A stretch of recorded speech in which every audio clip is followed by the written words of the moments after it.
listening to GWP Weekly Recap. I'm your host, Isaac Hedges, joined once again by co-host Jacob Bulmer. In our top stories tonight, we'll be revisiting the Nancy Guthrie kidnapping, looking again at the Iran conflict, and a new Missouri education bill. All that and much more coming your way on GWP Weekly Recap.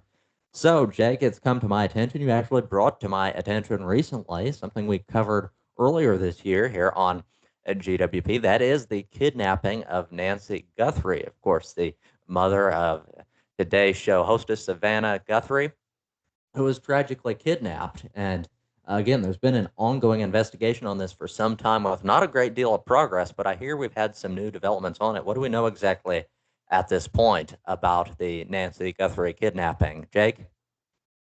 Yeah, so again, she was kidnapped around February 1st, is around the time that this happened. Sunday early morning is the timeline on that. And there hasn't really been any big leads over the last 2 months. It's kind of become a bit of a cold case. Of course, Savannah Guthrie has gone back to work at NBC in recent days as well, kind of a sign that the family is trying to adjust to life without their mother, unfortunately, as this tragic situation has been ongoing. But we have had some recent developments and what has turned out to be a bit of a cold case. So that has kind of, I guess you could say, woken up this case, which includes a new ransom note, which some are claiming could have validity. Absolutely, Jake. Yes, we've heard recently about this new ransom note, and again, it's created a great deal of confusion. Again, with the previous ransom notes, what exactly they're asking for. There seems to be a bit of contradiction between those. So, again, a new ransom note. There seem to be some contradictory claims between those. This tipster again sent out this ransom note, this extortion note, again to the media outlet TMZ, alternatively claiming that Nancy was alive in Sonora, Mexico, also stating that she's dead. The sender continues to demand one Bitcoin for information and insists they can deliver the abductors on a silver platter. So, again, that would seem to contradict the previous extortion notes. Again, previously we had a request for, again, a great deal in Bitcoin in exchange for the return of Nancy Guthrie. Now, again, at that point, it wasn't necessarily clearly specified in all those ransom notes if she were still alive necessarily, but presumably it was kind of implied. It wasn't said that she was deceased at that point. There was certainly, at least early on in the investigation, there was some hope, certainly with the family, that she was still alive. Again, the possibility that she would be returned alive and safe. And again, the longer this goes on, sadly, the less and less likely, Jake, as you mentioned, it seems that Nancy Guthrie is still alive, that she'll be again returned in one piece to her family. Anything else you might add? Yeah, well, of course, we know that she has some health issues that does require, daily medication. And so without that for over 2 full months, actually a little bit more than 2 months, that, of course, is one of the concerns. Of course, if she's been held in captivity this entire time, how much access would she have to the necessary medications?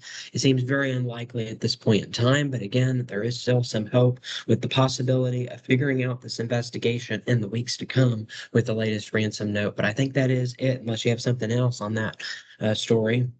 Well, yes, a few other recent developments on that. The situation involving the kidnapping of Nancy Guthrie. Jack, of course, as you mentioned, Savannah Guthrie, her daughter, returned to the Today Show on April 6th, which drew renewed national attention to the case.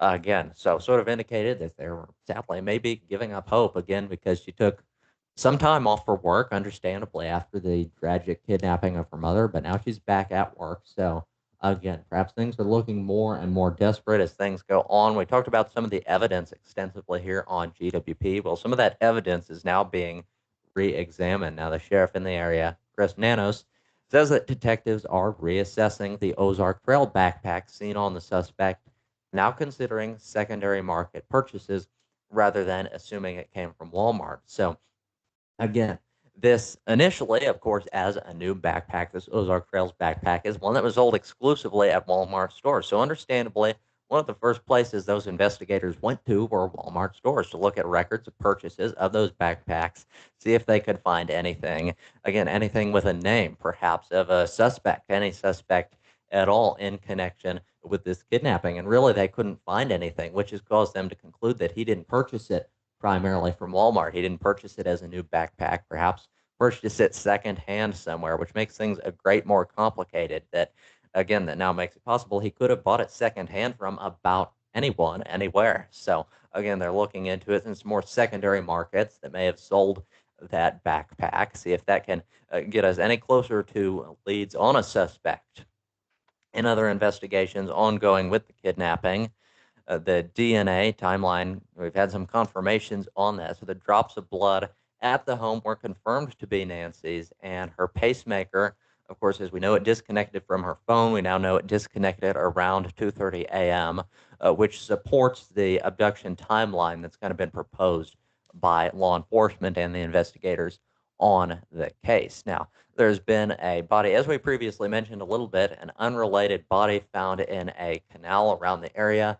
A woman found in the Arizona Canal was identified as 28-year-old Passion Shrews, officially ruled not connected to the Guthrie case. So, again, somewhat surprising. Again, it could be reasonably expected that body found in the area, kind of in that neighborhood around that time, would be in connection with the same case. But again, it would appear just an unrelated dead body that they found in the canal. So, again, appeared somewhat promising initially that it could be evidence connected with the case, but now appears not to be. And I reckon that about wraps up our coverage on the Nancy Guthrie kidnapping. Moving on to other national affairs, something we've covered extensively here on GWP and News Weekly and Weekly Recap. Many of the folks at home are likely tired of hearing about it, but there have been some very, very significant develops on it. We are speaking, of course, of the Iran conflict going on now in the Middle East. There's been some controversy around that, trying to reach a ceasefire in recent times. Jake, what do you know about Iran at this point? Yeah, so we know that Tuesday night, of course, at 8 o'clock, there was a deadline set by the president, President Trump, saying that a whole civilization will die tonight. That was what he said on Tuesday. But then just hours later, after that threat was made by the president, a ceasefire was made. But of course, strikes were ongoing from Israel to Lebanon, which has caused for some concern of whether or not this 2 week ceasefire will actually work. There was other concerns about the fact that the Strait of Hormuz also did not reopen, which was part of the agreement in the ceasefire, leading to some other concerns that the ceasefire may not actually stay in place. So there's been a lot of controversy on the fact that Israel has continued striking Lebanon, of course, with Israel claiming that that was not part of the ceasefire agreement that they made with Iran. So that was one of the big developments. Also, back here in the nation's capital, we had some really big developments as well with the War Powers Act trying to be passed through Congress. Of course, they're still in their Easter recess at this point in time. So the motion was not recognized Thursday in Congress. And so we'll have to see if that, as well as the Department of Homeland Security shutdown, both of those will likely be addressed when Congress returns in session on Monday and Tuesday. Absolutely. Yes, some very significant recent developments on the situation in Iran. Jake, as you mentioned, in technicality, a ceasefire has been brokered between the United States on Iran, but there's some serious doubts as to whether or not that will actually hold. Again, due to how unstable, again, in recent history, things have been with our relations with the Middle East. So negotiators on both sides are preparing for talks in the area amid a shaky 2 week truce, and control of the Strait of Hormuz reigns the central point of contention. So, again, specifically on the Strait of Hormuz, we haven't had a great deal of resolution on that. You can correct me if there's anything missing out on here, but it would still appear that the Strait of Hormuz is being blocked off by Iran. Again, no one really able to access it at this point besides China, again, another adversary of the United States. So again, not the ideal scenario. Again, the ceasefire we've got now, again, it's widely considered fragile. There's some serious doubts as to if it will actually hold. And again, it doesn't include everything our president and everything initially we would have wanted in a ceasefire, again, namely with the Strait of Hormuz. So again, still a great deal of controversy around that. Jake, do you have any clarification on what exactly is going on with the Strait of Hormuz at this point with the oil exports? Is there anyone else besides China at this point that's actually able to come in and out of the Strait of Hormuz? Yeah, so to our knowledge at the time of recording, no, we don't have any new information on that, but we do know that that did help the Dow Jones Index. It rose about 2% in the last few days after the ceasefire took place, with a significant spike in the Dow futures on a Wednesday morning. So that was something really big. Gas prices have continued to rise, although today they did drop off 1 cent in comparison to yesterday, as we're now at about $4.16 as the national average. So, of course, that is still well above where we were just a couple months ago before the war took place. But that's been one of the other big effects. As we also mentioned, that war powers resolution is something that Congress is highly debating over. That would withhold back some of the president's power from being able to continue the war in Iran. It would restrict him with some of his powers if that were to pass through Congress in the days ahead. Of course, this also comes among the Department of Homeland Security shutdown, which has now reached over 50 days in that shutdown. So we'll have to see if a resolution is reached in that in the week ahead. But that really covers things for the war in Iran, as well as kind of the Department of Homeland Security shutdown. But we have some news here on Earth, or at least we're about to have some new information on Earth come to be, and that is regarding the Artemis II mission that will be concluding later tonight. Absolutely, yes. The Artemis II mission, as you mentioned, Jake, set for splashdown later tonight. So again, a major space mission of the United States, of course, Artemis II, part of a series of missions, and again, the first one of its nature that we've seen in some time since Apollo 17, I believe. So again, it's been some time since we've had a mission again going to the moon and to Mars, and so now it's been considered a successful mission. They're returning again. We mentioned on a previous edition of GWP News Weekly, I believe, some issues. They had some minor issues with the space toilet, but again, beyond that, things appear to have gone smoothly. And again, as you mentioned, Jake, they appear to be set for splashdown tonight, aren't they? Yes, yeah, that's going to be happening. The splashdown is expected. So the first thing that's going to happen is the astronauts will hit the top of the Earth's atmosphere at around 400,000 feet. They will actually be traveling 30 times the speed of sound when they do so. So that's quite interesting. And that is why there is the possibility that some residents in California may actually hear a sonic boom when they return into the Earth, and as well as when that splashdown happens. So they're going to re-enter the Earth at around 7:53 p.m. Eastern Time, and then 14 minutes later, they are expected to splash down off the coast of San Diego at 8:07 p.m. Eastern Time. So in just the next hour or so, we are going to have that splashdown at 8:07. Some preparations have been made in California, including the USS John P. Murtha Navy recovery vessel is standing by to assist with the removal of the astronauts, as well as providing them with the necessary medical evaluations once they are removed from the spacecraft.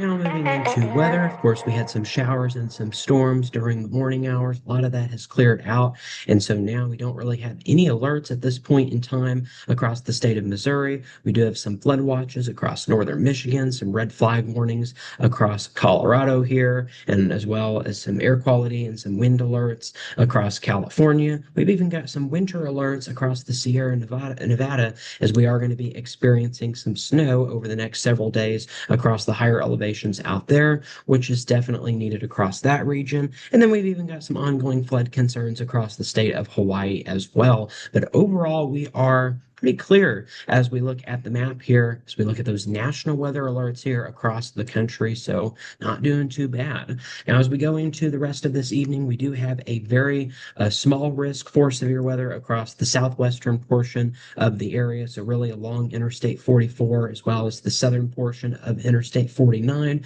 We're looking at the possibility of some small to large hail possible with some damaging winds of upwards of 60 miles per hour. So we've got that marginal risk. Again, that's a 1 out of 5 on the SPC's severe weather index scale.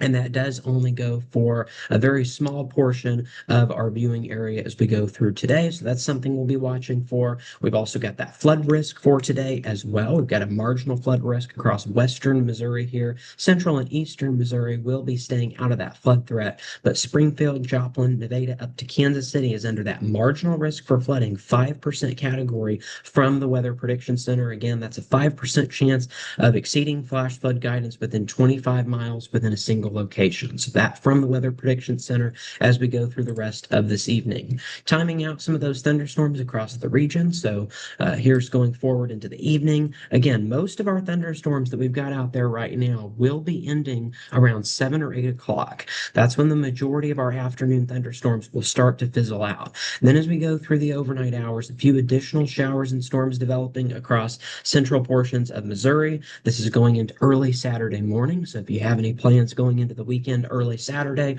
we're going to be looking at the possibility of some showers. And again, maybe even some thunderstorms as we go into the early morning hours, lasting till around noon. So here's 12 o'clock, northern Missouri, continuing to see showers and thunderstorms. By the afternoon and evening, things look clear. A few isolated storms are going to be possible. But overall, if you have any plans Saturday evening, you should be good to go about those outdoor plans without any major concerns.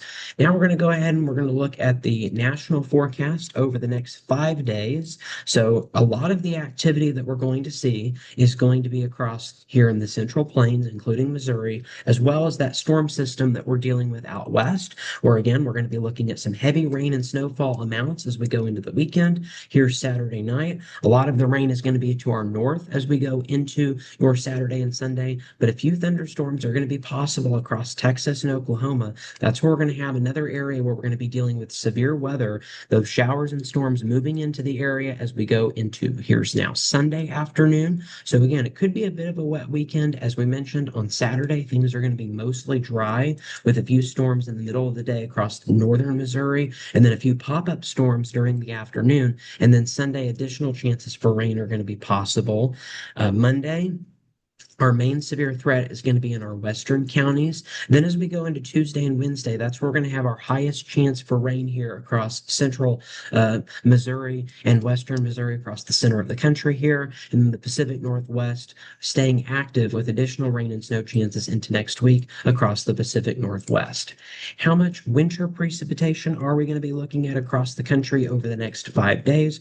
Well, of course, we are now moving into April, so snowfall becomes more limited, becomes more reserved to those higher elevations. So you'll notice those higher elevations out west could be looking at a couple of feet of snow. Again, all of these areas are below average on snowfall, so we will definitely take any snowfall in the next 5 days across this region. A little bit of snow across North Dakota, but again, overall, not really any winter weather across the eastern two-thirds of the country. We've been dealing with a lot of ice storms across the Great Lakes and Northeast, so it looks like that we're not going to be dealing with that as we go into the next 5 days. So that is going to be some good news. As far as rainfall totals, this also goes through Wednesday night. So over the next 5 days, we're looking at some heavier amounts of precipitation across the west, as well as into Texas and Oklahoma. Missouri still going to be looking at some precipitation, but it's a little bit lighter in comparison to what we're going to be dealing with out west and across Texas and Oklahoma, with a couple of inches of rainfall are going to be possible. And again, we do have a severe weather risk. This from the Storm Prediction Center.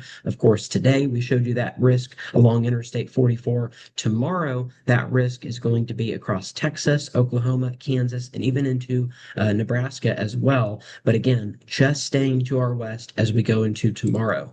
Then we go to your day 3 severe weather outlook. That risk is going to be moving just a little bit further to the east each and every day. So this is your Sunday severe weather outlook along Interstate 44. A few severe storms are going to be possible as we have that marginal risk. But the main threat for severe weather across our region is going to be next week. That day 4 severe weather outlook does highlight us in that slight risk for severe storms across western Missouri. This is on Monday, and then all of us have a severe weather threat as we go into Tuesday. Now, this is still several days out in the forecast, so a few changes to these maps are certainly going to be possible. As we get closer, we'll have more information. We'll have more detailed radars that'll give us a better view of exactly when the storms are going to be, but we don't necessarily know exactly what time of day We just know that we have a risk for certain days across certain areas. That's really all we know, at least this far out in the forecast. The entire area is also under severe weather risk for day 6. So this is your Wednesday severe weather outlook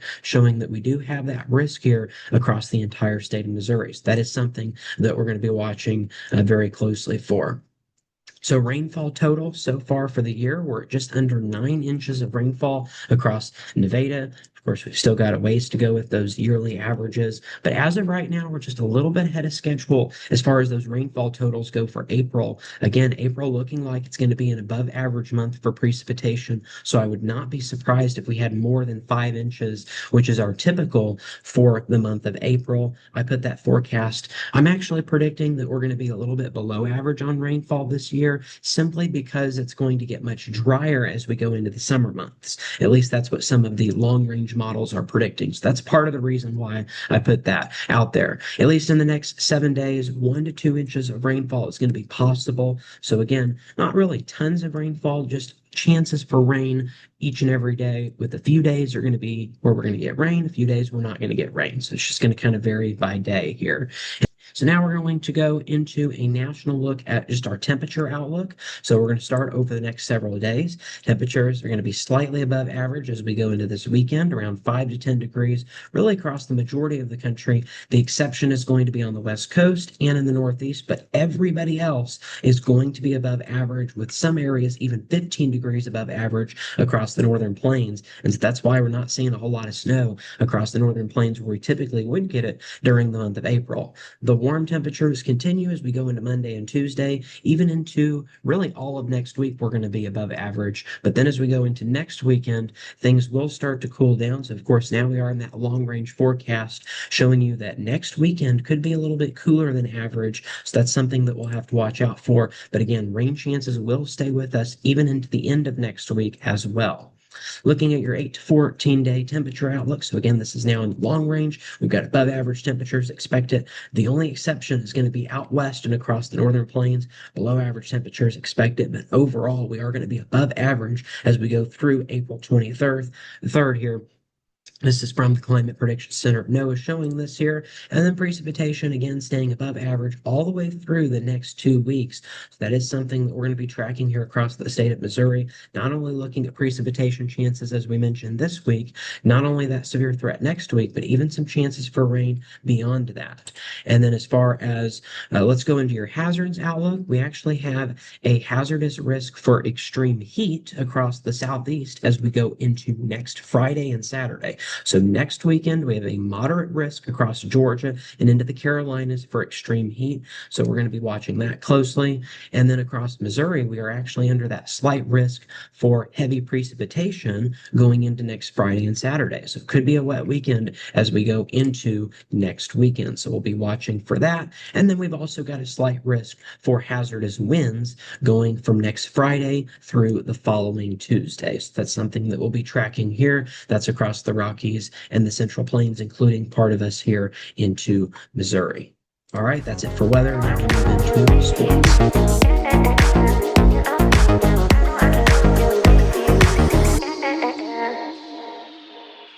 Now we go ahead and we move into sports. Of course, yesterday was the Frozen Four playoffs in men's ice hockey, so we're just going to be recapping those.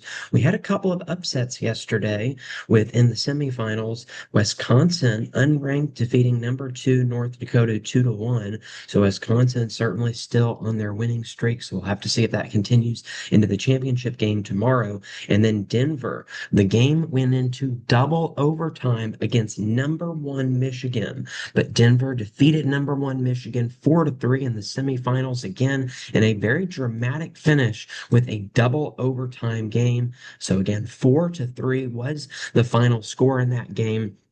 Here's how that game ended up playing out. It was 2-1 after the first period. Michigan was in the lead. So Michigan had the lead the majority of the game. And then Denver tied it in the second period, making it 2-2. Both teams scored a goal in the third period. And then First overtime pass, nobody scored, but then Denver was able to pull out the win 4-3 in double overtime in order to advance to the championship game. Again, as we mentioned, a very big upset.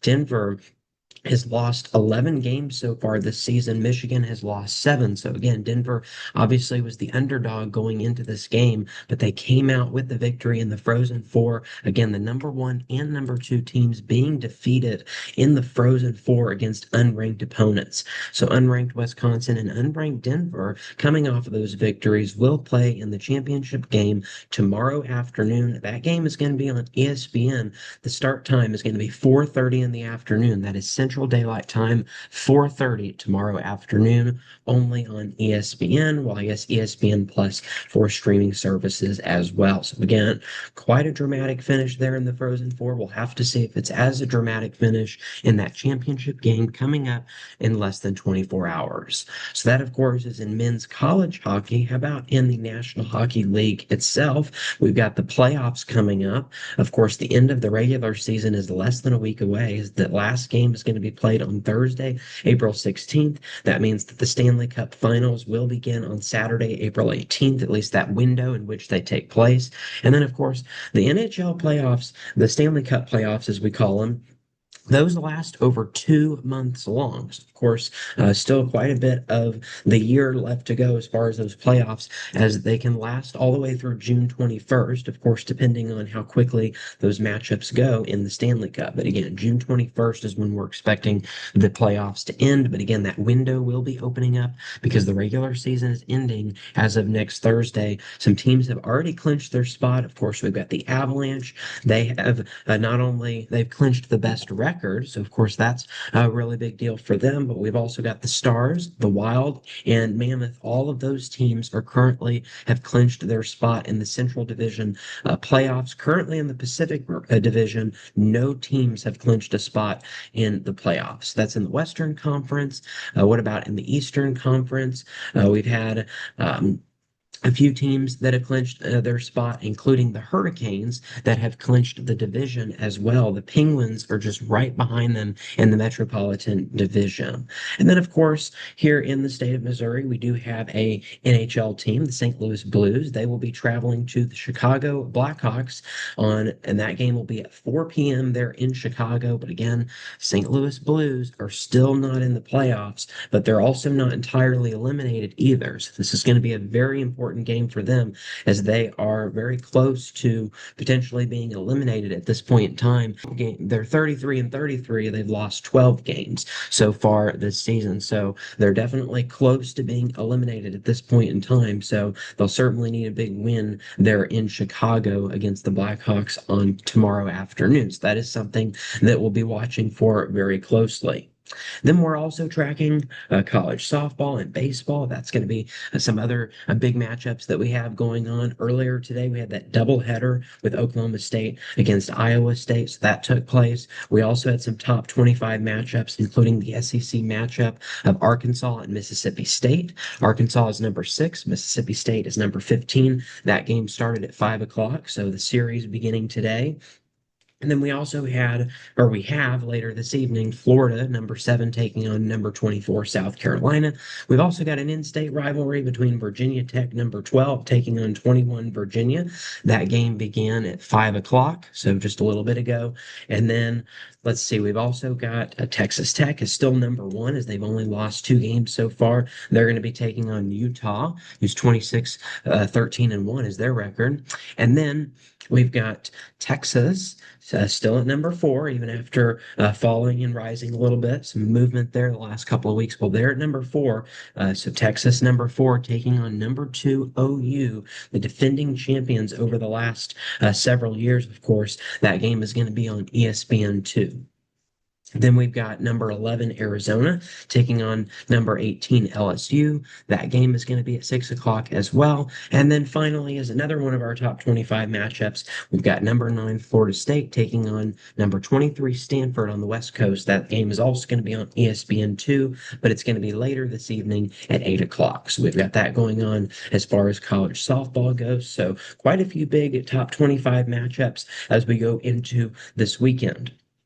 Of course, we've also got some additional matchups on the baseball side of things. College baseball, Georgia Tech and Florida State had the top five matchup last night. Georgia Tech did win that game barely, 4-3 against Florida State, as we mentioned. So Georgia Tech winning that game, and then Vanderbilt also defeated Oklahoma. So that was a big upset. 10-5 was the final in that game. Oklahoma is currently ranked 16, but has lost 11 so far on the season. So they could fall out of the rankings when they update here in this upcoming Monday. So we'll have to see that when the new rankings come out. Then as we go into today, we've got a couple of other matchups as well. We've got UCLA still at the number one spot taking on Rutgers. So we're watching that. Then we've got Nebraska and Oregon facing off. Nebraska is 19, Oregon is 21. So that's something that we'll be watching very closely as we go into this evening. We've got number 22, Arkansas, taking on number 8, Alabama. So that's a big SEC rival as well. LSU and Ole Miss. LSU is 24. Ole Miss is 25. That's going to be later this evening. All of these games are really later this evening and then throughout the rest of the weekend, throughout the series. Then we've got number 2, Texas, taking on number 18, Texas A&M. So another in-state rival matchup. And then that Florida State, Georgia Tech matchup that we talked about from yesterday. Again, that will be later this evening and then once again on Saturday as well. As far as the college baseball playoffs go, the end of the regular season is going to be on Sunday, May 17th, with the selection show being on Monday, May 25th, and then the regionals begin the Friday following that, and then a week after the super regionals, and then of course, the World Series not that long after that, within a couple of weeks there. So very kind of a similar schedule in a way to the NHL playoffs. They're also about a week behind the college softball playoffs. So all of those playoffs kind of go hand in hand as we go into the next couple of months ahead. All right, well, that's all the time that we have for tonight on our GWP weekly recap. Stay safe, have a great weekend, and we'll see you back here next week.